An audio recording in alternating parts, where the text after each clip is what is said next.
জনাব লুৎফুজ্জামান বাবর মদন মোহনগঞ্জ কালিহাজুরি তথা নেত্রকোনার কৃতি সন্তান। পার্টি বাংলার অহংকার এবং উন্নয়নের উপকার। তিনি কতবার এমপি এবং মন্ত্রী হয়েছেন তা নিয়ে আজকে একটি প্রতিবেদন তৈরি করব। তো ভিডিওটি সঙ্গেই থাকুন।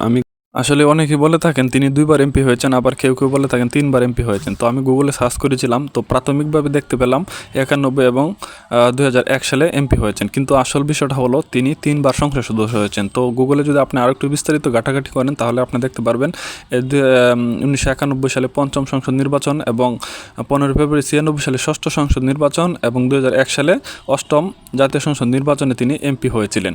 আসলে 15 ফেব্রুয়ারি 1996 সালে তিনি মাত্র 12 দিনের জন্য এমপি হয়েছিলেন, যার কারণে অনেকে সেটা মনে রাখতে পারেন না। জনাব লুৎফুজ্জামান বাবর সাহেব তিনি 2.5 বছরের মতো স্বরাষ্ট্র প্রতিমন্ত্রী হিসেবে দায়িত্ব পালন করেছেন। তো আপনারা এখানে দেখতে পাচ্ছেন 28 মার্চ 2004 থেকে 28 অক্টোবর 2006।